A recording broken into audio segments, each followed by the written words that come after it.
আপনারা শুনছেন অনু audio films. প্রতি সপ্তাহে আমরা আপনাদের জন্য নিয়ে আসি তারানাথ তান্ত্রিকের রোমাঞ্চকর কিছু গল্প।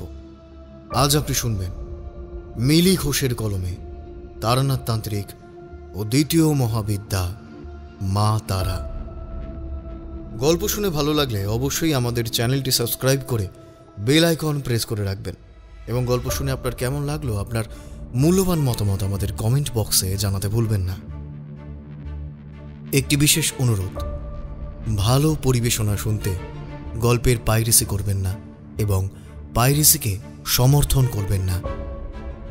শুরু হচ্ছে আজকের গল্প তারানাথ তান্ত্রিক ও দ্বিতীয় মহাবিদ্যা মা তারা।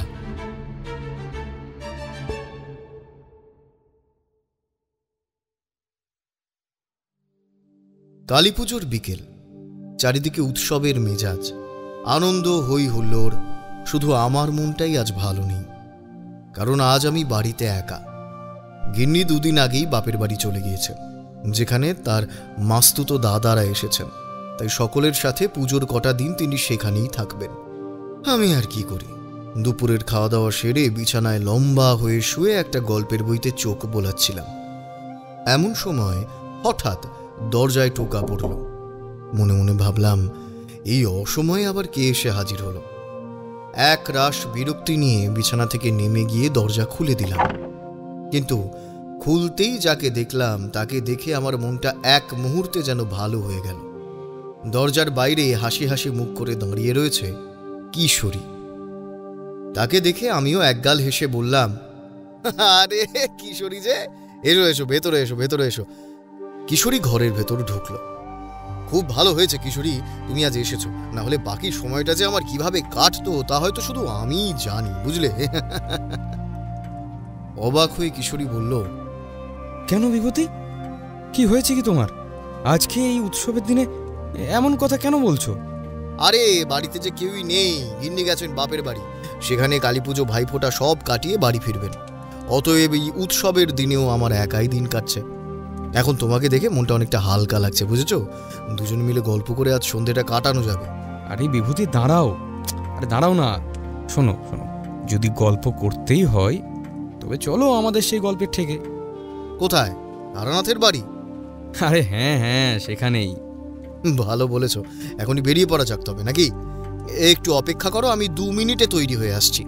বেশ বেশ। মিনিট 2-এর মধ্যেই তৈরি হয়ে কিশোরী আর আমি বেরিয়ে পড়লাম মঠ লেনে, তারানাথ তান্ত্রিকের বাড়ির উদ্দেশ্যে। বাসে উঠে জানালার ধারে দুটো বসার জায়গাও পেয়ে গেলাম দুজনে। মণ্ডপে মণ্ডপে মাইকে তখন কালীপুজোর গান বাজছে। মনটা যেন এক অদ্ভুত পবিত্রতায় ভরে যেতে লাগলো আমাদের। নির্দিষ্ট স্টপেজে আসতেই বাস থেকে নেমে পড়লাম আমরা।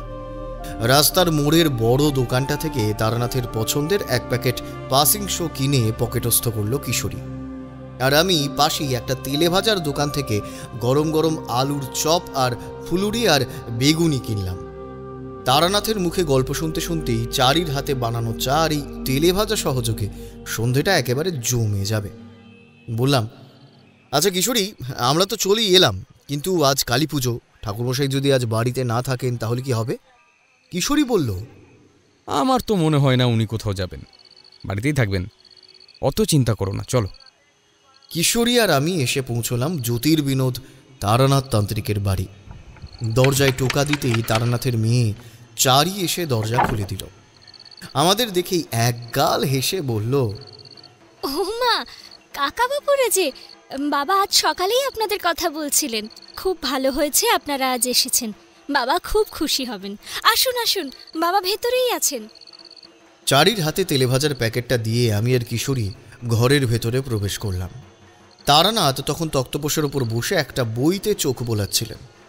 আমরা ঘরে পা দিতেই তিনি বইয়ের পাতা থেকে চোখ না সরিয়েই বললেন, আরে এসো এসো বিভূতি আর কিশোরী, আমি তোমাদের জন্যই অপেক্ষা করছিলাম, বসো। আমরা তারানাথের মুখোমুখি একটা তক্তপোষের ওপর পাশাপাশি বসলাম। কিশোরী তার পকেট থেকে পাসিং শোর প্যাকেটটা বার করে তারানাথের হাতে দিল। নিজের পছন্দের সিগারেটের প্যাকেট দেখে তাঁর ঠোঁটে মৃদু হাসি খেলে গেল। বাড়ির পাশেই কালীপুজোর মণ্ডপ থেকে ঢাকের বাদ্যি শোনা যাচ্ছে। তারানাথ বললেন, আজ আমার আরাধ্যা দেবী মায়ের পুজো। মায়ের আশীর্বাদে জীবনে অনেক বাধা বিঘ্ন আমি অতিক্রম করেছি। শুধু তাই নয়, তার আশীর্বাদেই আমি আজও খেয়ে পরে সুস্থভাবে বেঁচে রয়েছি। জয় মা, জয় মা। কথাটা বলে নিজের হাত দুটো জড়ো করে কপালে ঠেকালেন। কিশোরী বলল, তা ঠাকুরমশাই, আজ একটা আপনার এই আরাধ্যা দেবীরই গল্প হয়ে যাক না। পাসিং শোয়ের প্যাকেটটা নিয়ে তার থেকে একটা সিগারেট বার করে ধরিয়ে একটা সুখ টান দিলেন। তারপর কয়েক মুহূর্ত মাথা নিচু করে কি যেন ভাবলেন। তারপর বললেন, বেশ, তাহলে আজ তোমাদের আমি মা তারার একটা গল্প শোনাই। তবে মনে রেখো, এইটা কিন্তু শুধু গল্প নয়, একেবারে বাস্তব ঘটনা, যার সাক্ষী ছিলাম আমি স্বয়ং। এমন সময় 4 তেলে ভাজার পাত্র নিয়ে ঘরে ঢুকলো চারি। সেগুলো আমাদের সামনে রাখলো। আর 1 কাপ চা আর একটা তেলে ভাজার বাটি তারানাথকে দিয়ে বলল, বাবা, এই নাও। সেগুলো মেয়ের হাত থেকে নিয়ে তারানাথ বললেন, মারে, তোর কাজ শেষ হলো? না বাবা, আর একটু বাকি আছে।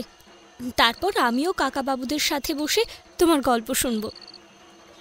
ঠিক আছে মা, যা, তুই তাড়াতাড়ি কাজগুলো সেরে আয়। চারি চলে গেল। গরম চায়ের কাপে একটা আয়েশের চুমুক দিয়ে তারানাথ বলতে শুরু করলেন, মা তারা হলেন 10 মহাবিদ্যার দ্বিতীয় মহাবিদ্যা। এর আগে আমি তোমাদের প্রথম মহাবিদ্যা মা কালীর গল্প শুনিয়েছি। মা তারাও মা কালীর মতোই আদ্যাশক্তি মহামায়ার আরেকটি রূপ। যেই সময়ের ঘটনার কথা বলছি, সেটা তন্ত্র সাধক হিসেবে আমার জীবনের এক মাঝামাঝি সময়ের ঘটনা। তো সেবার আমার এক যজমানের বাড়ি থেকে আমার কাছে একটা চিঠি এলো। যজমানের ছেলের কুষ্ঠি বিচার করে দিতে হবে। বেশ অবস্থা সম্পন্ন ঘর। চিঠির সঙ্গে যাতায়াতের খরচ বাবদ একটা 10 টাকার নোটও পাঠিয়েছিলেন তিনি। নির্দিষ্ট দিনে আমি তার বাড়িতে গিয়ে উপস্থিত হলাম। সেখানে যজমানের ছেলের কুষ্ঠি বিচার সমাপ্ত করে আমি নিজের ঘরে বসে একটু বিশ্রাম নিচ্ছিলাম। যজমান এবং তার পরিবারের অনুরোধে কয়েকটা দিন তাদের বাড়িতেই থাকার সিদ্ধান্ত নিয়েছিলাম। বাইরে সূর্যদেব তখন পাটে বসেছেন। হঠাৎ বাইরে কিছু মানুষের গোলযোগ শুনতে পেলাম। তাদের যেটুকু কথা আমার কানে প্রবেশ করেছিল, তাতে আমি বুঝতে পারলাম যে নিশ্চয়ই কোনো বিপদ ঘটেছে। আমি উঠে বাইরে গেলাম। দেখলাম বাইরে কিছু মানুষ জড়ো হয়ে কিছু একটা বিষয় নিয়ে আলোচনা করছে। তাদের সকলের মুখেই আতঙ্কের ছাপ স্পষ্ট। তাদের ভিড়ে আমি আমার যজমানকেও দেখতে পেলাম। তা তাকে ডেকে আমি জিজ্ঞেস করলাম, কি হয়েছে? এত গোলমাল কিসের? কোনো বিপদ ঘটেছে নাকি? যজমান বলল, ঠাকুরমশাই, আমাদের গ্রামের জমিদার বাড়িতে কিছুদিন ধরে একটা ভয়ঙ্কর বিপদ ঘটছে। কিসের বিপদ? আমাকে যদি একটু সবিস্তারে বর্ণনা করেন, তাহলে আমি এই বিপদ দূরীকরণের চেষ্টা করে দেখতে পারি। যজমান বলতে শুরু করলেন, আসলে ঠাকুরমশাই, আমাদের গ্রামের জমিদার শ্রী বিজয়কৃষ্ণ চৌধুরীর একমাত্র কন্যা সন্তান আছে। ছোটবেলায় সে একেবারে স্বাভাবিক ছিল। জমিদার মশাই ধুমধাম করে নিজের একমাত্র কন্যার বিবাহ দেন। কিন্তু সে 18 বছরে পদার্পণ করার সাথে সাথেই প্রত্যেক অমাবস্যায় তার মধ্যে কিছু ভয়ানক আচরণের লক্ষ্য করা যায়। তার শ্বশুরবাড়ির লোকজন অনেক চিকিৎসা করিয়েছিলেন, কিন্তু তাতে কোনো ফল হয়নি। এরপর তাকে তার স্বামী এসে বাপের বাড়িতে রেখে যায়। তারপর থেকে সেই মেয়ে তার বাপের বাড়িতেই রয়েছে। তবে ঠাকুরমশাই, আসল ব্যাপারটা হলো, সে এই গ্রামে আসার পর থেকেই প্রত্যেক অমাবস্যার রাতে এই গ্রামের একটি করে বালক বা বালিকা হারিয়ে যেতে থাকে, আর তাদের কোনো সন্ধান পাওয়া যায় না। গ্রামবাসীরা তন্ন তন্ন করে এই সারা গ্রাম খুঁজেও সেই বালক বা বালিকার কোনো খোঁজ পায় না। তারা যে কোথায় চলে যায় কেউ জানে না। আমাদের সকলেরই সন্দেহ হয় যে জমিদারের কন্যায় এই ঘটনাগুলোর জন্য দায়ী। আমরা একদিন দল বেঁধে জমিদারের কাছে যাই পুরো বিষয়টা জানাতে, কিন্তু সব শুনে তিনি প্রথমটাই কিছুই বিশ্বাস করতে চাননি। যদিও কন্যার আচরণে পরবর্তীকালে তিনি তা বিশ্বাস করতে বাধ্য হয়েছেন। বেশ কয়েকজন তান্ত্রিককেও তিনি এই ঘটনার বিহিত করার জন্য নিয়ে এসেছিলেন, কিন্তু তারা সকলেই ব্যর্থ হয়েছেন। আর দুদিন পরে অমাবস্যা, তাই গ্রামবাসীরা সকলেই ভীত হয়ে রয়েছে যে এবার কার ঘরের কন্যা সন্তানের চিরকালের জন্য যে হারিয়ে যাওয়ার সময় আসতে চলেছে কেউ জানে না। এই পর্যন্ত বলে যজমান নীরব হলেন। আমিও এতক্ষণ তার কথাগুলো খুব মনোযোগ সহকারে শুনছিলাম। আমি তাকে বললাম, আপনাদের জমিদার বিজয়কৃষ্ণ চৌধুরীর যদি কোনো আপত্তি না থাকে তাহলে আমি একবার চেষ্টা করে দেখতে পারি, যদি এই ঘটনার কোনো বিহিত করতে পারি। যজমান খুশি হয়ে বললেন, এ তো অতি উত্তম প্রস্তাব ঠাকুরমশাই। আমি তাহলে কাল সকালেই জমিদার বাড়ি যাব। পরের দিন সকালে আমার যজমান আরও দুজন গ্রামবাসীকে নিয়ে জমিদার বাড়িতে গেলেন। বেশ কিছুক্ষণ পর তারা হাসি মুখে বাড়ি ফিরে এলেন। দুপুরবেলা আহার আদি সম্পন্ন করে আমি জমিদার বাড়ি যাওয়ার জন্যে প্রস্তুত হয়ে নিলাম। কিছুক্ষণ পরেই যজমানের বাড়ির সামনে একটা ঘোড়ার গাড়ি এসে দাঁড়ালো। আমিও যজমান এবং তার পরিবারের কাছ থেকে বিদায় নিয়ে সেই ঘোড়ার গাড়িতে চড়ে বসলাম। মিনিট 10 মধ্যে ঘোড়ার গাড়িটা জমিদার বাড়ির সামনে এসে দাঁড়ালো। গাড়ি থেকে নামতেই দুজন দ্বাররক্ষী আমাকে প্রণাম জানালো। তাদের মধ্যে একজন বাড়ির ভেতরে গিয়ে আমার আগমনের সংবাদ জানাতেই জমিদারের নায়েব শ্রী ভজহরি রায় এসে আমাকে অভিবাদন জানিয়ে বললেন, আসুন আসুন ঠাকুর গোসাই, আমরা আপনার জন্যই অপেক্ষা করছিলাম। তারপর তার সাথে কিছু সাধারণ কথা বলতে বলতে আমরা বাড়ির দোতলায় উঠে এলাম। সেখানে আমাদের অভিবাদন জানালেন এক মাঝবয়সী যুবক, বেশ সুদর্শন। পোশাক দেখে মনে হলো তিনি জমিদারের বাড়ির কোনো সদস্য। তিনি দুহাত জোড় করে বললেন, আসুন ঠাকুরমশাই, আমি জমিদার বিজয়কৃষ্ণ চৌধুরীর জ্যেষ্ঠ পুত্র সুজয় কৃষ্ণ চৌধুরী। এই বলে তিনি আমার পা ছুঁয়ে প্রণাম করলেন। বললেন, আসুন ঠাকুরমশাই, বাবা ভেতরে বৈঠকখানার ঘরে আপনার জন্য অপেক্ষা করছেন। নায়েব মশাই চলে গেলেন। আমি আর সুজয় কৃষ্ণ বৈঠকখানার ঘরে প্রবেশ করলাম। ঘরে প্রবেশ করে সুজয় কৃষ্ণ বললেন, বাবা, উনি এসেছেন। জমিদার বাবু হাত জোড় করে আমাকে অভিবাদন জানিয়ে বললেন, আসুন ঠাকুর মশাই, আমি এতক্ষণ আপনার জন্যই অপেক্ষা করছিলাম। আমিও তাকে নমস্কার জানালাম। বসুন। আমি জমিদার বাবুর মুখোমুখি একটা সোফায় বসলাম। সুজয় কৃষ্ণর দিকে তাকিয়ে জমিদার বাবু বললেন, সুজয়, ভেতরে গিয়ে খবর দাও ঠাকুর মশাই এসেছেন, ওনার আহারের ব্যবস্থা করো। ঠিক আছে বাবা। এই বলে সুজয় কৃষ্ণ ঘর থেকে বেরিয়ে গেল। জমিদার বাবু আমার দিকে তাকিয়ে বললেন, ঠাকুর মশাই, আশা করি আপনি আমাদের বিপদের কথা কিছুটা হলেও শুনেছেন। হ্যাঁ, তা কিছুটা শুনেছি জমিদার বাবু, কিন্তু আপনার মুখ থেকে সবিস্তারে শুনলে আমার বিষয়টি বুঝতে সুবিধা হবে। জমিদার বাবু বেশ কিছুক্ষণ নীরব হয়ে রইলেন। দেখলাম তার মুখমণ্ডলে গভীর দুশ্চিন্তার ছাপ ফুটে উঠেছে।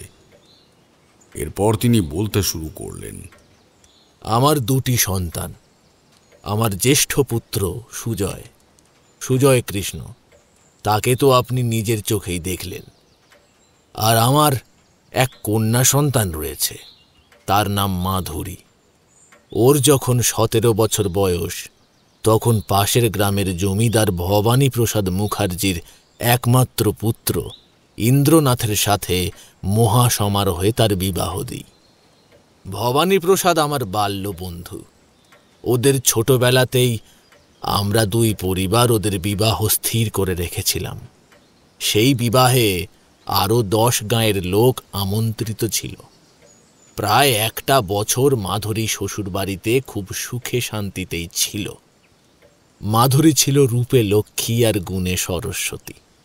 শ্বশুরবাড়িতে সবাই তাকে মাথায় করে রাখত, কিন্তু বছর ঘুরতে না ঘুরতেই সেই সুখের সংসারে প্রবেশ করল দুঃখের করাল ছায়া। জানতে পারলাম অমাবস্যার রাতে নাকি মাধুরীর আচরণে কিছু অদ্ভুত পরিবর্তন লক্ষ্য করেছে তারা। প্রথমে ওর জ্বর আসে, আর তারপরেই সে নানা রকম অদ্ভুত কাণ্ডকারখানা ঘটাতে থাকে। সবাই ভাবে অসুস্থতার কারণেই হয়তো সে এইরূপ আচরণ করছে। চিকিৎসার কোনো ত্রুটি রাখে না ভবানী প্রসাদ। পরের দিন অমাবস্যা তিথি ছাড়ার সঙ্গে সঙ্গে মাধুরীর আচরণও স্বাভাবিক হয়ে যায়, আর জ্বরও নেমে যায়। তখন সকলে বিশ্বাস করে নেয় যে জ্বরের কারণেই সে অমন আচরণ করছিল। এরপর থেকে আবার সবকিছুই আগের মতো স্বাভাবিক হয়ে যায়। কিন্তু পরের মাসে অমাবস্যায় আবার সেই একই ঘটনা ঘটে। এবার তার আচরণে একটু বেশি পরিমাণেই অস্বাভাবিকতা লক্ষ্য করা যায়। জমিদার বাবুকে থামিয়ে দিয়ে আমি প্রশ্ন করলাম, আচ্ছা জমিদার বাবু, আপনার কন্যা মাধুরীর আচরণের ঠিক কি ধরনের অস্বাভাবিকতা লক্ষ্য করা যায়? আমার প্রশ্ন শুনে জমিদার বাবু কয়েক মুহূর্ত মাথা নিচু করে বসে রইলেন। তারপর ধীরে ধীরে মুখ তুলে বললেন, ঠাকুরমশাই, প্রথমবার যখন ওর এইরকম হয়েছিল তখন ও শ্বশুরবাড়িতে ছিল। ওর স্বামী ইন্দ্রনাথের মুখে শুনেছিলাম সেই সময় সবার সাথে খুব খারাপ আচরণ করতে শুরু করে। কেউ ওকে কোনো প্রশ্ন করলে, এমনকি ওর সাথে কথা বলতে গেলেও ও নাকি খুব মেজাজ নিয়ে তাকে উত্তর দিত। ওর চোখগুলো নাকি একেবারে টকটকে লাল হয়ে গিয়েছিল। সেই সময় নাকি একজন দাসী ওকে খাবার দিতে এলে মাধুরী তাকে এমনভাবে ধাক্কা দেয় যে সে বেচারি দেওয়ালের সাথে ধাক্কা খেয়ে মাটিতে পড়ে যায়, আর তার মাথা ফেটে রক্ত বেরিয়ে যায়। এ তো গেল প্রথমবারের ঘটনা। দ্বিতীয়বারে মাধুরী যেন হিংস্র হয়ে উঠেছিল। সেবারে যদিও তার জ্বর আসেনি, কিন্তু অমাবস্যা তিথি পড়ার সাথে সাথে ওর আচরণ বদলে যায়। শুনেছিলাম সেই সময় নাকি ও রান্নাঘরে ছিল, বামুন ঠাকুরকে রান্নার কাজ বুঝিয়ে দিচ্ছিল। সেই বামুন ঠাকুরের মুখেই শুনেছিলাম হঠাৎ নাকি মাধুরীর চোখগুলো রক্তবর্ণ ধারণ করে। বামুন ঠাকুর তখন মাছ রান্না করছিল। মাধুরী সেই কাঁচা মাছ উনুনে বসানো কড়াই থেকে তুলে খেতে শুরু করে। এই দৃশ্য দেখে বামুন ঠাকুর খুব ভয় পেয়েও যায়। সে দৌড়ে গিয়ে দাসীদের খবর দেয়, আর সেখান থেকেই খবরটা সারা বাড়িতে ছড়িয়ে পড়ে। সবাই দৌড়ে রান্নাঘরে গিয়ে দেখে মাধুরী রান্নাঘরে দু পা ছড়িয়ে বসে মহানন্দে কাঁচা মাছ খাচ্ছে। ইন্দ্রনাথ দৌড়ে ওর কাছে গিয়ে ওকে ধমকের সুরে বলে, কি হচ্ছে কি মাধুরী, এসব কি করছো তুমি? আর তারপরেই মাধুরী নাকি ওর গলা চেপে ধরে। তখন সবাই গিয়ে ওকে মাধুরীর হাত থেকে উদ্ধার করে। যদিও এ কাজ করতে তাদের যথেষ্ট পরিশ্রম করতে হয়েছিল, কারণ মাধুরীর একার শক্তির কাছে নাকি ওদের সকলের মিলিত শক্তি হার মেনে যাচ্ছিল। কিন্তু অমাবস্যা ছাড়ার সাথে সাথেই মাধুরীর আচরণ আবার আগের মতোই স্বাভাবিক হয়ে যায়। আর অমাবস্যা চলাকালীন সে কি কি করেছে সেসব কথা তার মনেও থাকে না। এর ঠিক দুদিন পরেই ইন্দ্রনাথ এসে মাধুরীকে আমাদের বাড়িতেই রেখে যায়। তারপর থেকে আজ প্রায় 6 মাস হয়ে গেল মাধুরীর শ্বশুরবাড়ির লোক ওর কোনো খোঁজ খবর নেয়নি। ঠাকুরমশাই, সেদিন ইন্দ্রনাথের কাছ থেকে সব কথা শোনার পর প্রথমটায় আমাদেরও ব্যাপারটা ঠিক বিশ্বাস হয়নি। ভেবেছিলাম ওরা হয়তো ইচ্ছে করেই মাধুরীর বদনাম করার চেষ্টা করছে, কিন্তু কিন্তু কিন্তু কি জমিদার বাবু? নিজের চোখে যে দৃশ্য দেখেছি তাতে বিশ্বাস না করে আর উপায় নেই ঠাকুরমশাই। কি দেখেছেন? পরের মাসে অমাবস্যা তিথিতে মাধুরী আমাদের সঙ্গেই ছিল। সেবার অমাবস্যা তিথি লেগেছিল বিকেল 4:45। মাধুরী তখন ওর ঘরেই ছিল।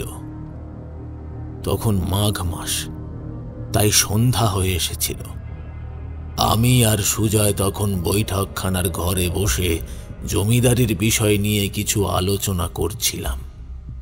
হঠাৎ একজন প্রহরী এসে খবর দিল যে মাধুরী নাকি বাড়ি থেকে বেরিয়ে গেছে, কিন্তু বেরোনোর সময় নাকি ওর চেহারা খুব ভয়ঙ্কর ছিল। চোখ দুটো রক্তের মতো লাল, পরনের কাপড় আলু থালু, আর ওর কোমর পর্যন্ত লম্বা চুলগুলো বাতাসে এলোমেলো ভাবে উড়ছিল। আর সব থেকে ভয়ের বিষয়টা ছিল ওর শরীরটা নাকি অনেক লম্বা হয়ে গিয়েছিল। এই দৃশ্য দেখে দ্বাররক্ষী দুজন খুব ভয় পেয়ে গিয়েছিল। এরপর আমরা মাধুরীকে খুঁজতে বেরিয়ে পড়ি, কিন্তু সারা গ্রাম তন্ন তন্ন করে খুঁজেও মাধুরীর কোনো সন্ধান পাওয়া যায়নি। আমরা খুব চিন্তিত হয়ে পড়ি। পাশের কয়েকটি গ্রামেও লোক পাঠানো হয়, কিন্তু মাধুরীকে পরের দিন বিকেল পর্যন্ত কোথাও খুঁজে পাওয়া যায় না। আমার স্ত্রী কান্নায় ভেঙে পড়েন। আমরা মাধুরীর শ্বশুর বাড়িতে খবর দিই, কিন্তু সেখান থেকে কেউ আসে না। সেদিন সন্ধ্যার পর আমরা বৈঠকখানার ঘরে বসে মাধুরীকে আর কোথায় কোথায় খোঁজা যায় এই বিষয়ে নিয়ে আলোচনা করছিলাম। সেই সময় হঠাৎ প্রহরী এসে জানালো যে মাধুরী নাকি ফিরে এসেছে। আমি ছুটে গেলাম তার কাছে। দেখলাম সে তখন একেবারেই স্বাভাবিক, মায়ের সাথে বসে গল্প করছে। আমি মাধুরীর কাছে গিয়ে ওর মাথায় হাত বুলিয়ে জিজ্ঞেস করলাম, মারে মা, কোথায় গিয়েছিলি তুই? কাল থেকে তোকে কত খুঁজেছি, কোথায় চলে গিয়েছিলি তুই আমাদের ছেড়ে?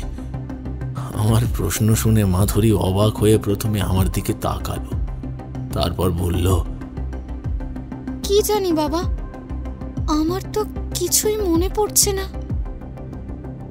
এবার আমাদের মনের সমস্ত সন্দেহ এক মুহূর্তে সব দূর হয়ে গেল।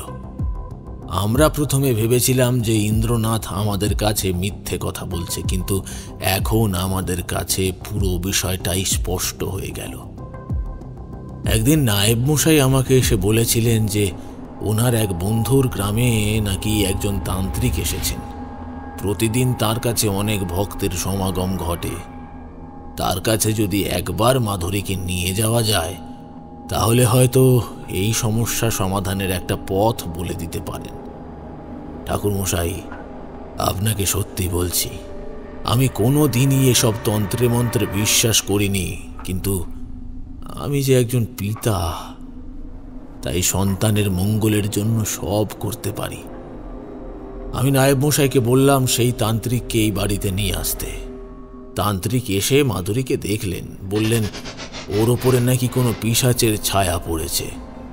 উনি একটি তাবিজ মাধুরীর হাতে বেঁধে দিলেন আর বললেন ওই তাবিজ যতদিন পর্যন্ত মাধুরীর হাতে বাঁধা থাকবে ততদিন কেউ ওর কোনো ক্ষতি করতে পারবে না। এছাড়াও উনি পরের অমাবস্যায় এসে এই বাড়িতে একটি যজ্ঞ করবেন বলে কথা দিয়ে গিয়েছিলেন। তার কথা মতো আমরা সেদিন যজ্ঞের সমস্ত বন্দোবস্ত করে রেখেছিলাম। যথাসময়ে সে তান্ত্রিক এসে যজ্ঞেও বসেছিলেন, কিন্তু সেই যজ্ঞ তিনি সমাপ্ত করতে পারেননি। তার আগেই তিনি... আমি জমিদার বাবুকে জিজ্ঞেস করলাম, আচ্ছা যজ্ঞ সমাপ্তির আগে কি হয়েছিল তার? জমিদার বাবু বললেন, যজ্ঞ শুরু করার আগে তান্ত্রিক আমাদের বলেছিলেন যে যতক্ষণ তিনি সমাপ্ত না করবেন যজ্ঞ, ততক্ষণ যেন আমরা মাধুরীকে কোনো একটা ঘরে বন্ধ করে রাখি। আমরা সেটাও করেছিলাম। যথাসময়ে তান্ত্রিক যজ্ঞ শুরু করলেন। আমি আর আমার সহধর্মিনী যজ্ঞস্থলেই বসেছিলাম। তান্ত্রিক মন্ত্র উচ্চারণ করে যজ্ঞে আহুতি দিতে লাগলেন। ওদিকে মাধুরীকে আমরা যে ঘরে আটকে রেখেছিলাম সেই ঘরের বাইরে দুজন প্রহরীকে রাখা হয়েছিল। হঠাৎ একজন প্রহরী এসে খবর দিল যে মাধুরীর ঘরের ভেতরে নাকি বিকট চিৎকার শোনা যাচ্ছে, আর তার সঙ্গে জিনিসপত্র ভাঙার শব্দ। আমি আর মাধুরীর মা বেশ ভয় পেয়ে গেলাম। আমরা ভয়ার্ত দৃষ্টিতে তান্ত্রিকের দিকে তাকালাম। তিনি চোখের ইশারায় আমাদের সেখানেই চুপ করে বসে থাকতে বললেন। এবার তিনি একটি রক্তকরবী ফুল নিয়ে মন্ত্র উচ্চারণ করে যেই না যজ্ঞে শেষ আহুতি দিতে যাবেন, এমন সময় প্রচণ্ড গর্জনে আকাশ বাতাস যেন কেঁপে উঠল। আমরা বিস্ফারিত চোখে দেখলাম মাধুরী আমাদের দিকেই ছুটে আসছে। তবে ছুটে আসছে বললে হয়তো ভুল হবে ঠাকুরমশাই, বলতে হবে যেন সে বাতাসে ভেসে আসছিল। মাধুরী দ্রুত বেগে তান্ত্রিকের কাছে গিয়ে এক হাতে তার গলা চেপে ধরে তাকে শূন্যে তুলে ধরল। তারপর এক পৈশাচিক অট্টহাসি হাসতে হাসতে বলল,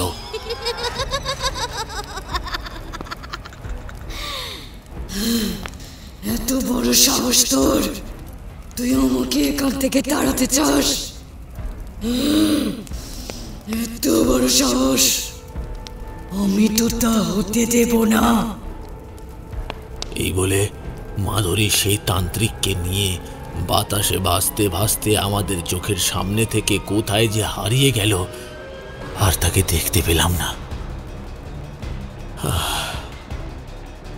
আগের বারের মতোই পরের দিন সে ফিরে এলো অমাবস্যা ছড়ার পর, আর আমরা দেখলাম যে তার হাতে তান্ত্রিকের বেঁধে দেওয়া সেই তাবিজটা আর নেই।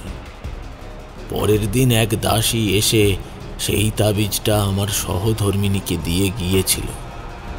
সেটা নাকি ছিঁড়ে মাধুরীর ঘরের মেঝেতে পড়েছিল। আরও একটা কথা আপনাকে বলা হয়নি ঠাকুরমশাই। যে প্রহরী দুজন মাধুরীর ঘরের বাইরে পাহারা দিচ্ছিল, তাদের দুজনেরই রক্তাক্ত মৃতদেহগুলো দরজার বাইরে থেকেই আমরা উদ্ধার করেছিলাম। এরপর আরও কয়েকজন তান্ত্রিককে আমি নিয়ে এসেছিলাম, কিন্তু কেউই এই ঘটনার কোনো কিনারা করতে পারেনি। এরপর শুরু হলো আরও এক ভয়ঙ্কর কাণ্ড। প্রত্যেক অমাবস্যার রাতে এই গ্রামেরই একটি করে বালক বা বালিকা হারিয়ে যেতে থাকে। তাদের কোনো খোঁজ পাওয়া যায় না। গ্রামবাসীরা এই ঘটনার জন্য মাধুরীকেই দায়ী করে, কিন্তু আমরা কখনো এর কোনো প্রমাণ পাইনি ঠাকুরমশাই। আপনাকে মিথ্যে বলবো না, আমাদেরও বিশ্বাস যে এই ঘটনার জন্য আমাদের মাধুরী দায়ী। এই পর্যন্ত বলে জমিদার বাবু থামলেন। তারপর আমার দিকে তাকিয়ে হাত জোড় করে বললেন, ঠাকুরমশাই, গতকাল আমার বাড়িতে আমার এক বন্ধু এসেছিল। তাকে আমি সব কথাই বলেছি। সব শুনে সে আমাকে আপনার কথা বলে গেছে। একমাত্র আপনিই নাকি আমাদের এই বিপদ থেকে উদ্ধার করতে পারবেন। তার পিসিমার গ্রামে গিয়ে আপনি সে গ্রামকে এক ভয়ঙ্কর পিশাচের হাত থেকে রক্ষা করেছিলেন। তার কথা শোনার পর আমিও সিদ্ধান্ত নিয়েছিলাম যে আপনাকে আমি ডেকে পাঠাবো, কিন্তু দেখুন ভগবানের কি লীলা, আপনি তখন নিজেই এই গ্রামে উপস্থিত ছিলেন, আর আপনি নিজে থেকেই এই সমস্যার সমাধানের জন্য এগিয়ে এসেছেন। আমার দৃঢ় বিশ্বাস আপনি এই কাজে সফল হবেনই। জমিদার বাবুর কথা শেষ হতেই আমি তাকে বললাম, জমিদার বাবু, আমি তো আপনার সব কথাই শুনলাম, তবে আমি আমার কাজ শুরু করার আগে আপনার কন্যাকে একটিবার দেখতে চাই। নিশ্চয়ই ঠাকুরমশাই, তবে আজ রাতটুকু আপনি আমাদের অতিথিশালায় বিশ্রাম নিন। কাল সকালে আমি আপনাকে মাধুরী মায়ের কাছে নিয়ে যাব। তারপর জমিদার বাবুর নির্দেশেই একজন ভৃত্য এসে আমাকে অতিথিশালায় নিয়ে গেল। সেখানে আমার আদর আপ্যায়নের কোনো ত্রুটি হলো না। রাতে রাজকীয় খাবার দিয়ে উদরপূর্তি করার পর আমি শুয়ে পড়লাম। সেই দিন রাতে স্বপ্নে আমাকে মধুসুন্দরী দেবী দেখা দিলেন। তিনি আত্মাকে বললেন, তারানাথ, যে কাজে তুমি এখানে এসেছো সে কাজ যে খুব সহজ নয় তারানাথ। তবে তুমি বিচলিত হয়ে পড়ো না। মা তারার আশীর্বাদ সর্বদা তোমার উপর আছে। এরপর আমি মধুসুন্দরী দেবীর কণ্ঠস্বর আর শুনতে পেলাম না। পরের দিন সকালে ঘুম থেকে উঠে আমি আমার প্রাণায়াম এবং নিত্য পূজা সেরে নিলাম। কিছুক্ষণ পর গতকাল রাতের সেই ভৃত্য এসে আমাকে সকালের জল খাবার দিয়ে গেল আর বলে গেল যে আমার খাওয়া হয়ে গেলেই সে আমাকে জমিদার বাবুর কাছে নিয়ে যাবে। তিনি নাকি আমার জন্যই অপেক্ষা করছেন। আমিও খাওয়া শেষ করে সেই ভৃত্যের সাথে গেলাম জমিদার বাবুর কাছে। আমাকে দেখেই জমিদার বাবু বললেন, আসুন ঠাকুরমশাই, আসুন। আমি আপনার জন্যই অপেক্ষা করছিলাম। আপনাকে মাধুরীর সঙ্গে দেখা করানোর জন্য এখানে ডেকে পাঠিয়েছি। জানেন তো ঠাকুরমশাই, মা আমার মানসিকভাবে খুবই বিপর্যস্ত হয়ে পড়েছে। আসলে ও তো আমাদের মুখ থেকে সবটাই শুনেছে, কিন্তু সেই সময়ের কোনো ঘটনাই ও পরে মনে করতে পারে না।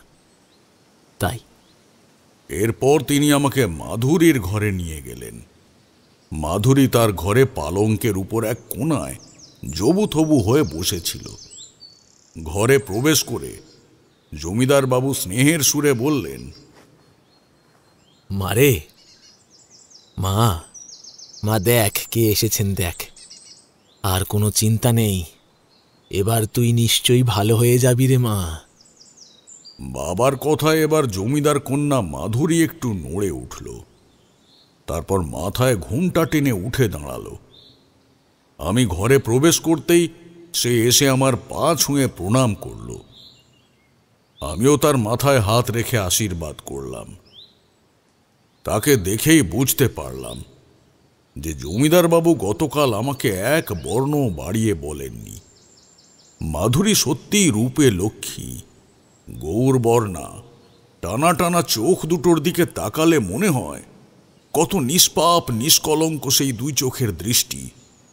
ভাবতেও অবাক লাগে যে দুদিন পরেই যখন অমাবস্যা তিথি আসবে তখন এই শান্ত স্নিগ্ধ দৃষ্টি কত ভয়ঙ্কর হয়ে উঠবে। আমি তাকে জিজ্ঞেস করলাম, মা, তোমার বাবার কাছ থেকে আমি সবকিছুই শুনেছি, কিন্তু তবুও তোমাকে আমি আরো একবার জিজ্ঞাসা করছি, অমাবস্যার রাতে তোমার সঙ্গে ঠিক যা যা ঘটে পরবর্তীকালে কি তোমার আর কিছুই মনে থাকে না? মাধুরী মুখে কোনো কথা না বলে শুধু ঘাড় নেড়ে অসম্মতি সূচক উত্তর দিল। আমি আমার সঙ্গে একটি তাবিজ নিয়ে এসেছিলাম। জমিদার বাবুকে সেটি দিয়ে বললাম, জমিদার বাবু, আপনি আপনার কন্যার বাম হস্তে এই তাবিজটা বেঁধে দিন। জমিদার বাবু আমার নির্দেশ পালন করলেন। জমিদার বাবু, আপনি কাউকে আমার কাছে পাঠিয়ে দেবেন। আমি আরো 3টি তাবিজ তৈরি করে দেব। সেগুলো আপনি, আপনার স্ত্রী এবং আপনার পুত্র সুজয় কৃষ্ণ বাম হস্তে ধারণ করবেন। ঠিক আছে ঠাকুরমশাই, আপনি যেমনটা বলবেন আমরা তেমনটাই করব। শুধু আমার মেয়েটাকে আপনি ভালো করে দিন। আপনি যা চাইবেন আমি আপনাকে তাই দেব। বলেই তিনি আমার হাত দুটো ধরে কান্নায় ভেঙে পড়লেন। আমি তাকে সান্ত্বনা দিয়ে বললাম, জমিদার বাবু ভেঙে পড়বেন না। দেখুন, আমার যতটুকু সাধ্য আমি করব। আশা করি মাধুরীমা আবার আগের মতোই সুস্থ স্বাভাবিক হয়ে উঠবে। আমরাও মাধুরীর কাছ থেকে বিদায় নিয়ে সেই ঘর থেকে বেরিয়ে এলাম। বাইরে এসে আমি জমিদার বাবুকে বললাম, জমিদার বাবু, আপনি নিশ্চয়ই আমাদের মাধুরীর কুষ্ঠি বিচার করিয়েছিলেন? হ্যাঁ ঠাকুরমশাই, তা তো করিয়েছিলাম। আমি মাধুরীর কুষ্ঠিটা একবার দেখতে চাই। ঠিক আছে ঠাকুরমশাই, আপনি একটু অপেক্ষা করুন, আমি এক্ষুনি নিয়ে আসছি। আমি বৈঠকখানার ঘরে বসে অপেক্ষা করতে লাগলাম। মিনিট 10 পরে জমিদার বাবু মাধুরীর কুষ্ঠি এনে আমার হাতে দিলেন। সেইটা একবার দেখেই আমি চমকে উঠলাম।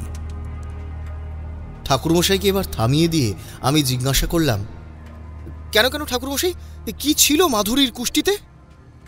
আরে রোসো রোসো হে বিভূতি, এত অধৈর্য হয়ে পড়লে চলে? তোমাদের এখনকার দিনের ছেলে মেয়েদের ধৈর্য বড়ই কম। দাঁড়াও দাঁড়াও, ভেতরে গিয়ে আরেক কাপ চায়ের কথা বলে আসি, কি বলো? চারি বলেছিল হাতের কাজ মিটিয়ে এসে গল্প শুনবে। এত দেরি হচ্ছে কেন কে জানে। তোমরা একটু বসো, আমি আমি আমি দেখছি। ঠাকুরমশাই ঘর থেকে বেরিয়ে যেতেই আমরা উঠে বারান্দার কোণে গিয়ে দুটো সিগারেট ধরালাম। মিনিট 5 পরে গলা খাকারি দিতে দিতে ঘরে ঢুকলেন তারানাথ তান্ত্রিক। তিনি খুব ভালো করেই জানতেন যে তিনি ঘর থেকে বেরিয়ে গেলেই আমরা সিগারেটের সুখ টান দেব, তাই তিনি ইচ্ছে করেই একটু দেরি করে ফিরলেন। তার এরূপ আচরণের সঙ্গে আমরা অভ্যস্ত ছিলাম।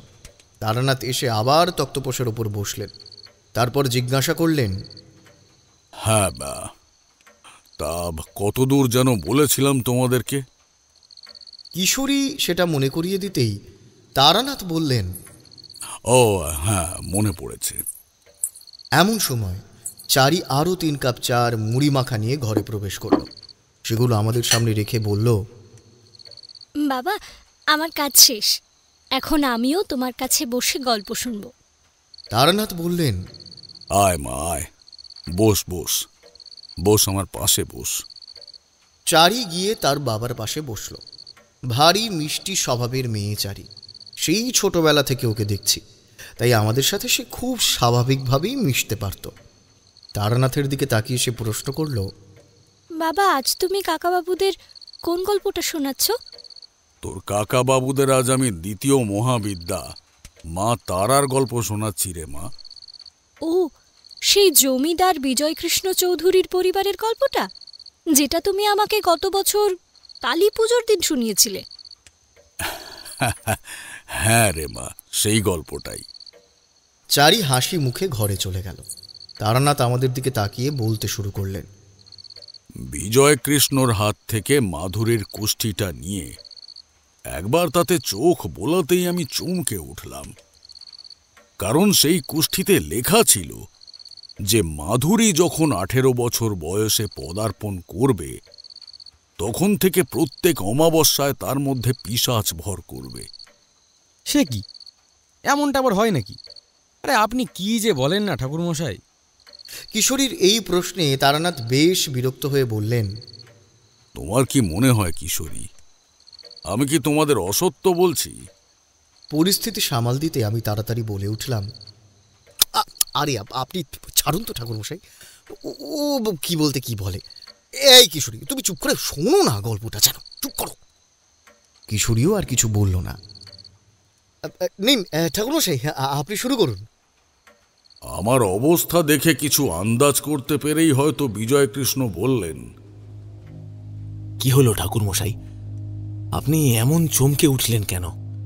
কুষ্টিতে কি কোনো খারাপ কিছু দেখলেন?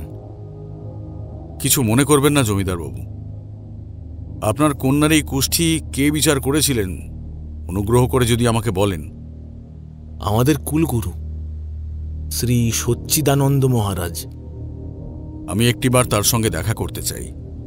বেশ, আমি তাকে এখানে নিয়ে আসার ব্যবস্থা করছি। পরের দিন সকালেই সচ্চিদানন্দ মহারাজ জমিদার বাড়িতে এলেন। আমি বিজয়কৃষ্ণকে বললাম, জমিদার বাবু, আমি একবার সচ্চিদানন্দ মহারাজের সঙ্গে আলাদাভাবে কথা বলতে চাই। অবশ্যই ঠাকুরমশাই। জমিদার বাড়ির একটি ঘরে আমরা দুজনে মাধুরীর বিষয়টা নিয়ে বেশ কিছুক্ষণ কথা বললাম, আর তাতেই আমি যা জানলাম তা অনেকটা এই রকম। সচ্চিদানন্দ মহারাজ মাধুরীর কুষ্ঠি করেই বুঝতে পেরেছিলেন যে সে 18 বছরে পদার্পণ করলেই প্রতি অমাবস্যা তিথিতে তার মধ্যে পৈশাচিক শক্তির আবির্ভাব ঘটবে, কিন্তু তিনি বিষয়টা নিয়ে যথেষ্ট সন্দিগ্ধ ছিলেন, তাই তখন এই কথাটা তিনি মাধুরীর পরিবারের কাউকে জানাননি। এরপর তিনি বারবার সেই কুষ্ঠির বিচার করে দেখেছেন যে তার সেই বিচার মিথ্যে নয়, কিন্তু যখনই তিনি এই কথাটা জমিদার মশাইকে জানাতে গেছেন তখনই তার গলার স্বর যেন রুদ্ধ হয়ে এসেছে। এমনকি তিনি পরবর্তীকালেও একবার এই কথা জানানোর জন্য জমিদার বাড়িতে আসছিলেন, কিন্তু পথে হঠাৎই তার একটা দুর্ঘটনা ঘটে, আর তাতে তিনি গুরুতর আহত হন। এরপর নাকি একদিন গভীর রাতে তিনি ঘুমের মধ্যে স্বপ্ন দেখেন কেউ যেন তাকে এসে বলছে মাধুরীর কুষ্ঠিতে লেখা এই অদ্ভুত এবং ভয়ঙ্কর কথাটা যেন তিনি কাউকে না বলেন, না হলে কিন্তু তার এবং যাকে তিনি এই কথা বলবেন তার দুজনেরই প্রাণহানির আশঙ্কা রয়েছে। তাই তিনি কোনোদিনই এই কথা আর কাউকে জানাতে পারেননি। মহারাজের কাছ থেকে এই কথা শোনার পর আমি বেশ দুশ্চিন্তাগ্রস্ত হয়ে পড়লাম। আসলে বিষয়টা আমি যতটা সহজ ভাবছিলাম ততটা সহজ কিন্তু নয়। যদিও সেই কথা আমাকে আগের দিন রাতে মধুসুন্দরী দেবী স্বপ্নে বলে গিয়েছিলেন, মাঝে মাঝে মনে হচ্ছিল এই সমস্যার সমাধান হয়তো আমি করতে পারবো না, কিন্তু পরক্ষণেই মনে হচ্ছিল মা কালীর সাধক আমি, নিজের জীবন দিয়ে হলেও এই অশুভ শক্তির কবল থেকে এই জমিদার বাড়ি আর এই গ্রামকে আমি রক্ষা করবই। জমিদার বাড়ির কাছেই একটি তারা মায়ের মন্দির ছিল। এখানে আসার সময় আমি সেটি দেখেছিলাম। প্রতিদিন সকাল সন্ধ্যায় সেখানে পূজা হতো। সন্ধেবেলায় আমি সেই মন্দিরে গিয়ে উপস্থিত হলাম। স্বর্ণা অলঙ্কারে সজ্জিত মায়ের মৃন্ময়ী রূপ দেখে মনটা যেন আমার একেবারে শান্ত হয়ে গেল। পুরোহিত তখন মায়ের আরতি শুরু করেছেন। দু চোখ ভরে মায়ের সেই আরতি আমি দেখতে লাগলাম। আমি ছাড়াও মন্দিরে আরো কয়েকজন মানুষ উপস্থিত ছিলেন। আরতি সমাপ্ত করে পুরোহিত মশাই সবাইকে মায়ের প্রসাদ দিলেন। আমরাও ভক্তি ভরে তা গ্রহণ করলাম। মন্দিরে যারা উপস্থিত ছিল তারা একে একে যে যার গন্তব্যে চলে গেল। পুরোহিত মশাইও মন্দিরের দ্বার বন্ধ করে বাড়ি ফিরে গেলেন। মন্দিরে রয়ে গেলাম একা আমি। মন্দিরের বিশাল বাঁধানো চাতালে আমি বসে রইলাম।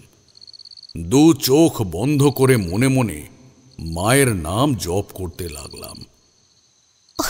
অত চিন্তা করো না গো, তুমি যে কাজে এখন এসেছো সে কাজে তুমি সফল হবেই, দেখো। হঠাৎ একটি বাচ্চা মেয়ের কণ্ঠে চোখ খুললাম। দেখলাম আমার পাশে বসে রয়েছে একটি বছর 10-12 হবে এইরকম একটি কিশোরী। তার পরনে লাল পাড় সাদা শাড়ি, গায়ের রং কৃষ্ণবর্ণ। তার মুখমণ্ডল এক অদ্ভুত মায়ায় ভরে রয়েছে। আমি তাকে জিজ্ঞাসা করলাম, তুমি কে মা? কি নাম তোমার? মেয়েটি উত্তর দিল, আমি তারা গো, তারা। কোথায় থাকো তুমি? আমি তো সব জায়গাতেই থাকি গো। তুমি যখনই আমাকে ডাকবে আমি তখনই তোমার কাছে ছুটে চলে আসব। তুমি বুঝি এই মন্দিরে রোজ আসো? হ্যাঁ গো, আমি তো রোজ আসি এখানে। আচ্ছা, এবার বলো তো, আমি যে এখানে কোনো কাজে এসেছি তা তুমি জানলে কি করে? আমি সব জানি গো, সব জানি। আর এটাও জানি যে মা তারার আশীর্বাদে তুমি সে কাজে ঠিক সফল হবে। আমি তাকে আরো কিছু একটা জিজ্ঞেস করতে যাচ্ছিলাম, কিন্তু হঠাৎই মেয়েটি উঠে চলে গেল। আমি আর তাকে দেখতে পেলাম না। আমি সেইখানে আর কিছুক্ষণ বসে থেকে মাকে প্রণাম করে আবার জমিদার বাড়িতে ফিরে এলাম। সেই দিন রাতে আহার আদি সমাপ্ত করে বেশ কিছুক্ষণ মা কালীর ধ্যান করে আমি শুয়ে পড়লাম। হঠাৎ আমার চারিদিকে একটা উজ্জ্বল আলোয় ভরে উঠল, আর আমি শুনতে পেলাম সেই আলোর ভেতর থেকে কেউ যেন আমাকে বলছে, তারানাথ, অত বিচলিত হয়ে পড়ছো কেন? তুমি যে আদ্যাশক্তি মহামায়ার সন্তান, তোমার উদ্দেশ্য সর্বদা সফল হবে। কিন্তু তার আগে তোমাকে এই জমিদার বাড়ির পূর্ব ইতিহাস জানতে হবে তারানাথ। সেই ইতিহাসের ভিতরেই সুপ্ত রয়েছে আজকের এই ঘটনার আসল কারণ। মা, মাগো, তুমি আমায় দেখা দিয়েছিলে মা, কিন্তু আমি এমনই হতভাগ্য সন্তান মা যে তোমাকে আমি চিনতে পারলাম না। ধীরে ধীরে সেই উজ্জ্বল আলোটা মিলিয়ে যেতে লাগলো। তারাকেও আমি আর কোথাও দেখতে পেলাম না। সকালে ঘুম থেকে উঠে আমার গতকাল রাতের কথাটা মনে পড়ে গেল। সত্যি কি মা এসেছিল আমার কাছে, নাকি পুরোটাই নিছকই স্বপ্ন? হঠাৎ আমার চোখে পড়ল বিছানার ওপর একটা রক্ত জবা ফুল। আমার সব সন্দেহ দূর হয়ে গেল। তার মানে মা সত্যি সত্যি এসেছিলেন আমার কাছে। আমি ফুলটা হাতে নিয়ে ভক্তি ভরে কপালে ঠেকালাম। মনে মনে সিদ্ধান্ত নিলাম, যেভাবেই হোক আর জমিদার বাবুর কাছ থেকে এই পরিবারের পূর্ব ইতিহাস আমাকে জানতেই হবে। কিছুক্ষণ পরে একজন ভৃত্য আমাকে খাবার দিতে এলে আমি তাকে বললাম, আমি জমিদার বাবুর সঙ্গে একবার দেখা করতে চাই। আমার কথা শুনে সম্মতিসূচক ঘাড় নেড়ে সে চলে গেল। কিছুক্ষণ পরেই জমিদার বাবু আমাকে ডেকে পাঠালেন। আমি তার কাছে গেলাম। তিনি বললেন, ঠাকুরমশাই, আপনি আমার সাথে দেখা করতে চেয়েছিলেন? হ্যাঁ জমিদার বাবু। বেশ, বলুন কি প্রয়োজন। আমি বেশ দৃঢ় কণ্ঠে বললাম, জমিদার বাবু, আপনি আমার কাছ থেকে অনেক কিছুই গোপন করেছেন। যতক্ষণ পর্যন্ত না সেই সমস্ত কথা আমি জানতে পারব, ততক্ষণ পর্যন্ত আমি আপনাকে এবং আপনার এই গ্রামকে রক্ষা করতে পারব না। আমার মুখ থেকে এই কথা শুনে জমিদার বিজয়কৃষ্ণ চৌধুরী খুব অবাক হয়ে গেলেন। বিস্ময় ভরা চোখে আমার দিকে বেশ কিছুক্ষণ তাকিয়ে রইলেন। তারপর বললেন, ঠাকুরমশাই, এ কথা আপনি কিভাবে জানলেন? এ কথা তো শুধুমাত্র আমি আর আমার বাবা জানতাম, কিন্তু বাবা তো আজ বহুদিন হলো গত হয়েছেন। দেখুন জমিদার বাবু, আমি যতটুকু জেনেছি তাতে আপনার পরিবারের অতীতের সেই ঘটনার ওপরেই আজকের এই ঘটনাগুলো নির্ভর করছে। যত তাড়াতাড়ি সম্ভব আমাকে অতীতের সেই ঘটনাগুলোর কথা বিস্তারিতভাবে বর্ণনা করুন। কিন্তু ঠাকুরমশাই, এই কথা যে আমাদের এই চৌধুরী বংশের এতদিনের মান সম্মানের সঙ্গে জড়িত, এ কথা বাইরে কোনো ব্যক্তিকে কিভাবে... বেশ, তবে আমি আজই এই বাড়ি থেকে বিদায় নিচ্ছি। এই বলে আমি যেই না জমিদার বাবুর কাছ থেকে চলে আসতে যাব, তখনই তিনি হাত জোড় করে করুণ সুরে বললেন, না না না না না ঠাকুরমশাই, না না না, আপনি যাবেন না, আপনি যাবেন না। আমি আপনাকে সব বলছি, সব। জমিদার বাবু বলতে শুরু করলেন, এ ঘটনার সূত্রপাত অনেক বছর আগে। তখন আমার পিতামহ স্বর্গীয় দুর্জয় কৃষ্ণ চৌধুরী ছিলেন এই গ্রামের জমিদার। তিনি খুবই অত্যাচারী জমিদার ছিলেন। কোনো প্রজা খাজনা দিতে না পারলে তিনি বলপূর্বক তাদের জমি জমা বসত ভিটে সবই দখল করে নিয়ে তাকে গ্রাম ছাড়া করতেন। শুধু তাই নয় ঠাকুরমশাই, তিনি ছিলেন দুশ্চরিত্র, লম্পট। কোনো সুন্দরী মেয়ে যদি তার নজরে পড়ত, তবে সেই মেয়ের আর রক্ষে ছিল না। যেভাবেই হোক তাকে দুর্জয় কৃষ্ণ চৌধুরীর শিকারে পরিণত হতে হতো। গ্রামের অনেক মেয়েকেই তিনি ভোগ করেছিলেন। আমার পিতামহী তা অনেক বারণ করেছিলেন, কিন্তু দুর্জয় কৃষ্ণ তার স্ত্রীর কোনো কথারই গুরুত্ব দেননি। বরং দিন দিন তার চরিত্রের আরও অবনতি ঘটেছে। এতদিন বাড়ির মেয়েরা রাত্রিবেলা বা সন্ধ্যার পর বাইরে বেরোতো না, কিন্তু ধীরে ধীরে তারা দিনের বেলাতেও বাড়ির বাইরে একা বেরোতে ভয় পেত। কে জানে কখন কোথায় জমিদার দুর্জয় কৃষ্ণের লোক ওঁত পেতে বসে রয়েছে।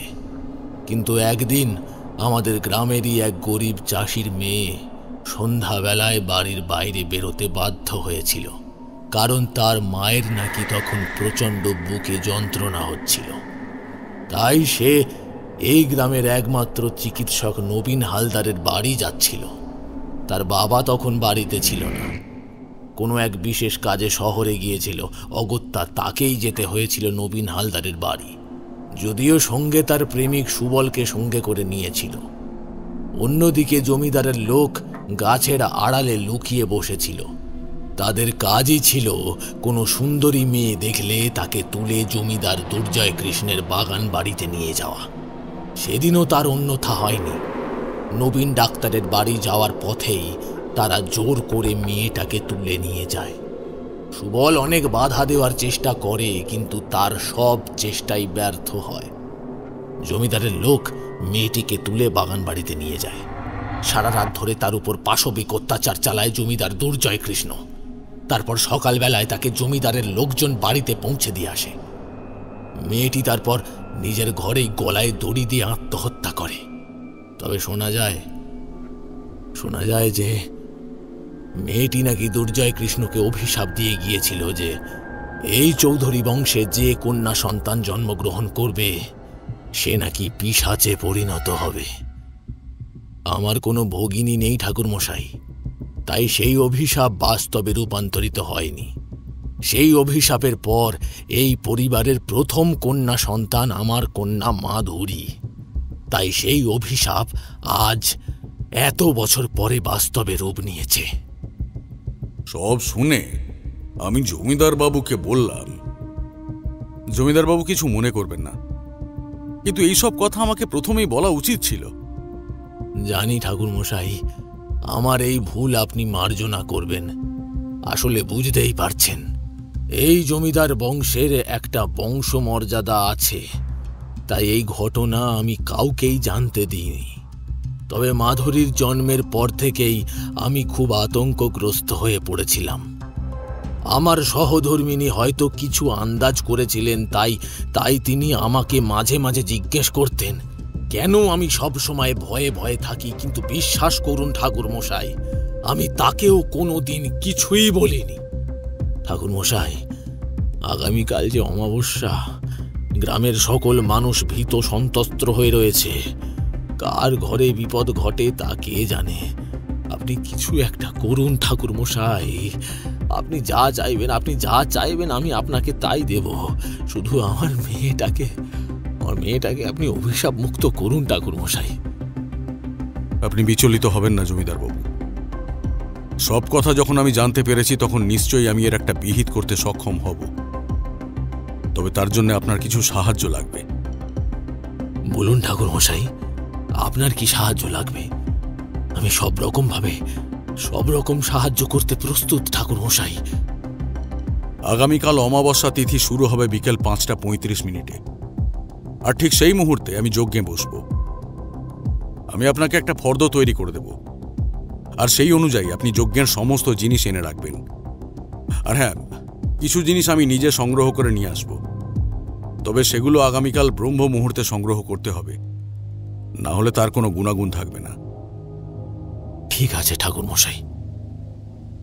সেই দিন রাতে ধ্যানের মধ্যে আমাকে মধুসুন্দরী দেবী আদেশ করলেন, তারানাথ, আগামীকাল যজ্ঞ শুরু করার আগে তুই মা তারার চরণে পুষ্প নিবেদন করবি।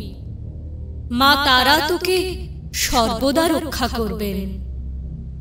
পরের দিন ব্রহ্ম মুহূর্তে আমি ঘুম থেকে উঠে নদীতে স্নান সেরে যজ্ঞের কিছু প্রয়োজনীয় উপকরণ সংগ্রহ করে জমিদার বাড়িতে ফিরে এলাম।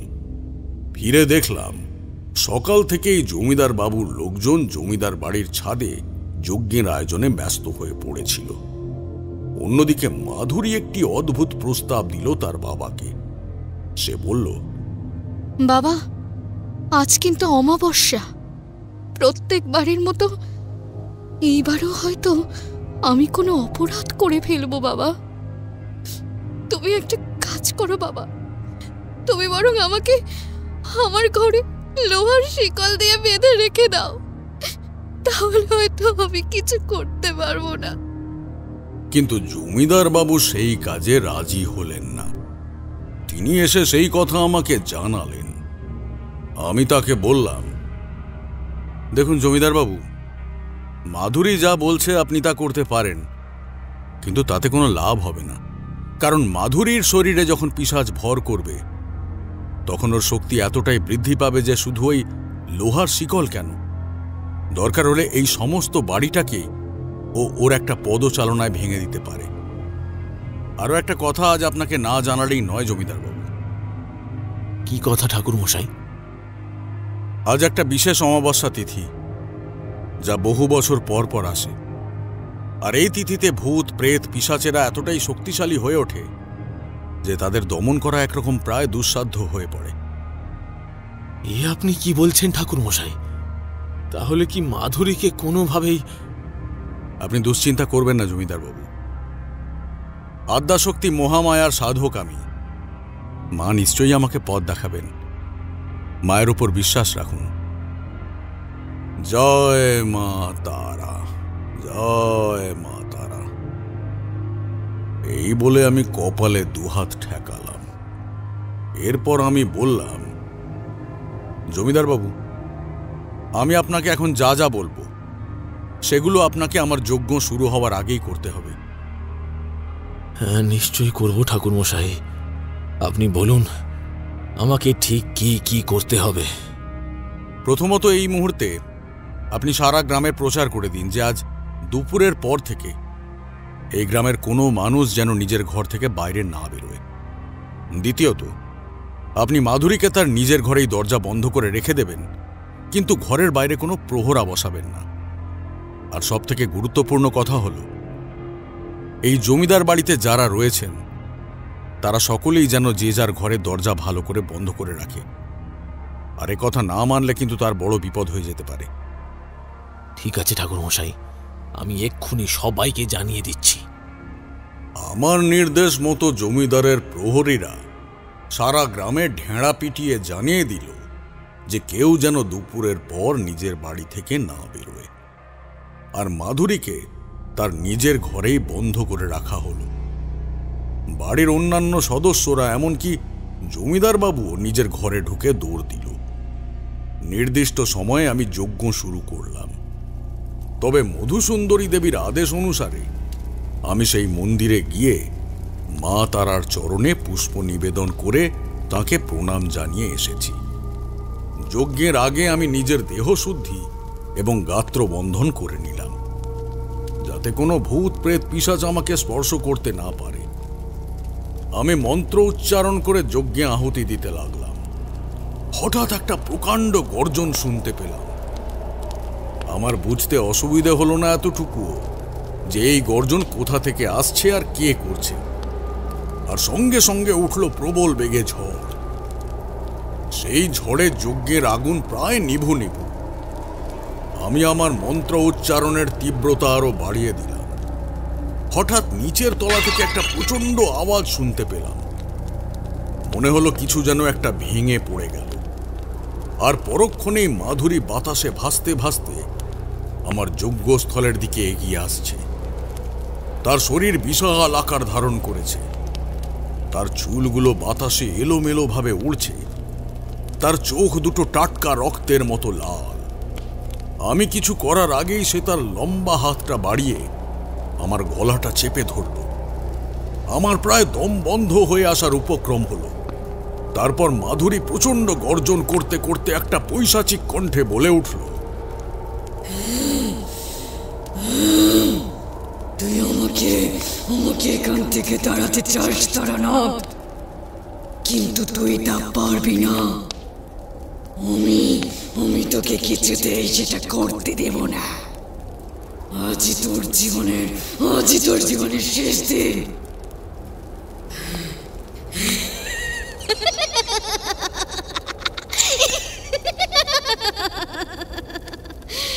আজকে আমি তোকে শেষ করব। তারপর এই জমিদার বংশকে আমি নির্বংশ করে দেব। এই পরিবারের সবাইকে আমি নিজের হাতে শেষ করব। আমি খুব কষ্ট করে ধীরে ধীরে বললাম, কেন তুমি এমন করছো? কি চাও তুমি? আমি প্রতিশোধ চাই। ঠিক যেভাবে ওই জমিদার দুর্জয় কৃষ্ণ এই গ্রামের মেয়েদের ওপর অত্যাচার করে নির্মমভাবে হত্যা করেছে, আমিও ঠিক তেমন ভাবে এই পরিবারের প্রত্যেককে শেষ করে দিয়ে ওই মেয়েগুলোর চোখের জলের দম নেব।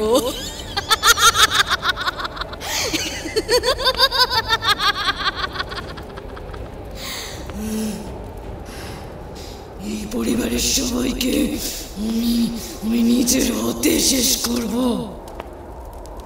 যতটা যন্ত্রণা ওরা পেয়েছিল তার থেকে আরো অনেক অনেক বেশি যন্ত্রণা আমি ওদের দেব। কিন্তু কিন্তু তুমি কে, আর কেই বা তোমাকে এখানে পাঠিয়েছে? আমি খুব ভালো করে জানি তুমি নিজে এখানে আসোনি। সত্যি করে বলো তুমি কে? আমি আশালতা। একদিন সন্ধেবেলায় আমি আর আমার প্রেমিক সুবল মায়ের জন্য ডাক্তারের কাছে যাচ্ছিলাম। ওই শয়তান জমিদার আর ওর লোকেরা আমাকে তুলে নিয়ে গিয়েছিল।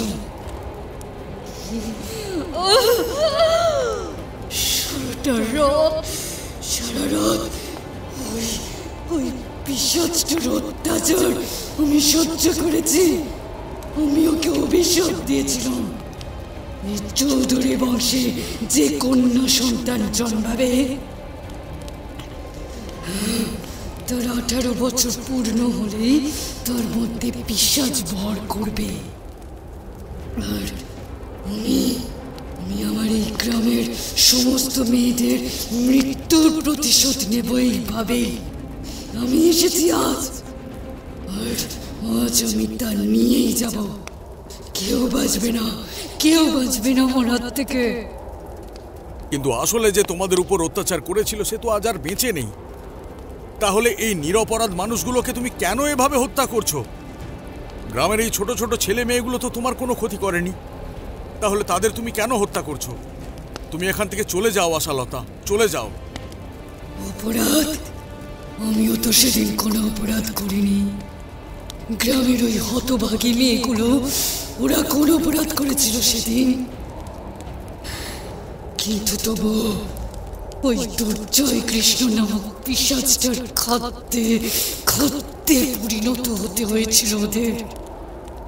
তাই আমি ওদের পরিবারের মেয়েকে পিশাচে পরিণত করেছি, আর ওর হাত দিয়েই আমি এই পরিবারের সব কটাকে শেষ করব। তবে আমার আর হতভাগী মেয়েগুলোর আত্মা মুক্তি পাবে। আমি মনে মনে মা তারাকে স্মরণ করলাম। হঠাৎ আমার মনে পড়ে গেল সেদিন রাতে মায়ের দিয়ে যাওয়া ফুলটার কথা। সেটা আমার কাছেই ছিল। আমি সেইটা নিয়ে মাধুরীর গায়ে স্পর্শ করলাম, আর সঙ্গে সঙ্গে শুনতে পেলাম এক গগনভেদী আর্তনাদ।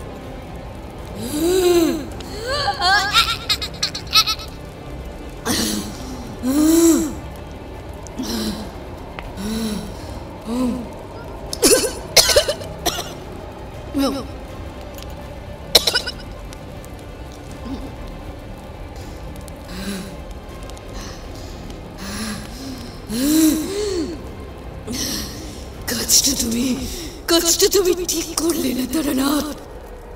আমাকে আমার প্রতিশোধ নেওয়া থেকে বিরত করলে। আমি এখন চলে যাচ্ছি, কিন্তু মনে রেখো আমি আবার আসবো, আবার ফিরে আসবো, আমার প্রতিশোধ নেব। হঠাৎ মাধুরী আমার গলা ছেড়ে দিল। আমি দেখলাম আমার চোখের সামনে ধীরে ধীরে মাধুরীর বিশাল আকৃতির চেহারাটা স্বাভাবিক মানুষের মতো হয়ে গেল, আর সে জ্ঞান হারিয়ে ভূমিতে লুটিয়ে পড়ল। বিষয়টা এতক্ষণ আমি খেয়াল করিনি। আমি দেখলাম মাধুরীর হাতে আমি যে তাবিজটা সেদিন বেঁধে দিয়েছিলাম সেইটা এখন ওর হাতে নেই। ওই তাবিজটা থাকলে কোনো ভূত প্রেত পিশাচের সাধ্য নেই মানুষকে স্পর্শ করে, কিন্তু সেটি খুলে গেল কিভাবে? আমি আমার গঙ্গা জলের পাত্র থেকে কিছুটা জল নিয়ে মন্ত্র পড়ে মাধুরীর চোখে মুখে ছিটিয়ে দিলাম। মাধুরী ধীরে ধীরে চোখ মেলল। আমাকে দেখে জিজ্ঞেস করল, ঠাকুর মশাই, ঠাকুর মশাই, আমি কি আছো আছো আবার? আর তোমার দুশ্চিন্তার কোনো কারণ নেই মা। ওই পিশাচ তোমার দেহে আর প্রবেশ করতে পারবে না। তুমি এখানে বসো, আমি তোমার বাবা মাকে এখানে নিয়ে আসছি। আমি বাড়ির ভেতর থেকে জমিদার বাবু এবং তার সহধর্মিনীকে ডেকে নিয়ে এলাম। ওনাদের সাথে সুজয় কৃষ্ণও ছিল। সব কথা শুনে ওনারা আমাকে জয়ধ্বনি দিলেন, আমার পা ছুঁয়ে প্রণাম করলেন। আমি বললাম, জমিদার বাবু সবই তো হলো, কিন্তু আমার যে একটা বিষয় কিছুতেই বোধগম্য হচ্ছে না। কোন বিষয়টা ঠাকুর মশাই? অবাক হয়ে বললেন জমিদার বিজয় কৃষ্ণ চৌধুরী। আমি আপনাদের তিনজনকে 3টে তাবিজ দিয়েছিলাম, সেগুলো আপনাদের তিনজনের হাতেই এখনো বাঁধা রয়েছে।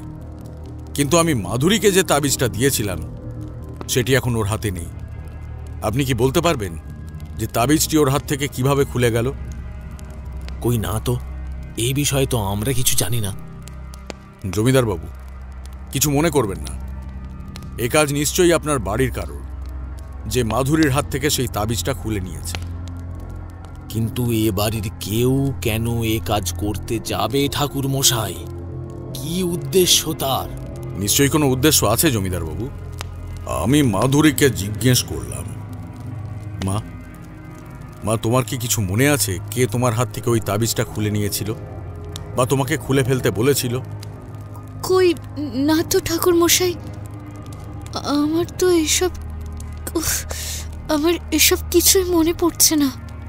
তবে হ্যাঁ, শৈলজা বারবার একটা কথা বলছিল।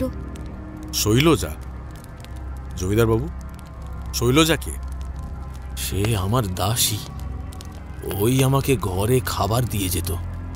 তাবিজটা পরার পর থেকেই ও বারবার বলছিল যে এই তাবিজ কবজ পরে নাকি ভূত প্রেতকে তাড়ানো যায় না, আর ওকে বেশ চিন্তিতও দেখাচ্ছিল। বুঝলাম জমিদার বাবু, আমি একবার শৈলজার সঙ্গে কথা বলবো। ঠিক আছে ঠাকুর মশাই, আমি এক্ষুনি ব্যবস্থা করছি। সেদিন শৈলজার সঙ্গে কথা বলে যা জানতে পেরেছিলাম তা হলো, আশালতা ছিল শৈলজার পরিবারের এক দূর সম্পর্কের আত্মীয়া। সে আশালতার সব কথা শুনেছিল, আর তারপর থেকে সে মনে মনে প্রতিজ্ঞা করেছিল যে এই চৌধুরী পরিবারের ওপর সে প্রতিশোধ নেবে। তাই সে এই গ্রামে এসে মাধুরীর দাসী হয়েছিল। সে বুঝতে পেরেছিল যে আশালতাই পিশাচ রূপে মাধুরীর শরীরে ভর করে। তাই যখন তান্ত্রিকরা মাধুরীকে মাদুলি বা তাবিজ দিত, মাধুরী ঘুমিয়ে পড়লে সে ঘরে ঢুকে তার হাত থেকে সেটি খুলে নিত, যাতে আশালতার পিশাচ মাধুরীর শরীরে প্রবেশ করতে পারে। সব কথা জানার পর জমিদার বিজয় কৃষ্ণ শৈলজাকে গ্রাম থেকে বের করে দেয়। সেই ঘটনার পরের দিন সকালে আমি জমিদার বাবুর কাছ থেকে বিদায় নিয়ে নিজ গৃহে ফিরে আসি। এই পর্যন্ত বলে তারানাথ তান্ত্রিক থামলেন। আমরা এতক্ষণ বিভোর হয়ে তাঁর গল্পটা শুনছিলাম। কি হে, কেমন লাগলো আজকের গল্পটা? দারুণ ঠাকুরমশাই, দারুণ। বুঝলে বিভূতি, সেদিন মা তারা আমাকে রক্ষা করেছিলেন, না হলে আমার যে কি হতো তা কে জানে। জয় মা তারা, জয় মা, জয় মা। আমি বললাম, ঠাকুরমশাই অনেক রাত হয়ে গেল, এবার আমরা উঠি। আসি রে চারিমা, ভালো থাকিস। এই চলো কিশোরী। এই বলে আমরা তারানাথের কাছ থেকে বিদায় নিয়ে নিজেদের বাড়ির পথ ধরলাম।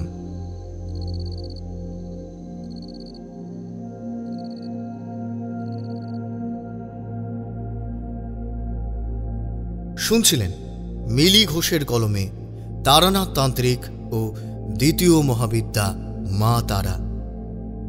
বিভিন্ন চরিত্রে অমিত, সৌম্যজিৎ, নর্মদা, অয়ন্তিকা, বর্ণক, জ্যোতির্ময় এবং ঋতম। সমগ্র গল্পটির কণ্ঠাভিনয় নির্মাণ করেছে ঋতুরাজ স্টুডিও। সমগ্র গল্পটির কণ্ঠ সম্পাদনা, ধ্বনি সম্পাদনা এবং আবহ সম্পাদনা করেছে 62 FPS স্টুডিও। গল্পটি শুনে ভালো লাগলে অবশ্যই আমাদের চ্যানেলটি সাবস্ক্রাইব করে বেল আইকন প্রেস করে রাখবেন এবং অবশ্যই আপনার মূল্যবান মতামত আমাদের কমেন্ট বক্সে জানাতে ভুলবেন না। তাহলে আগামী সপ্তাহে আবারও একটি রোমাঞ্চকর গল্প নিয়ে হাজির হব আমরা। ততক্ষণ পর্যন্ত স্টে টিউনড।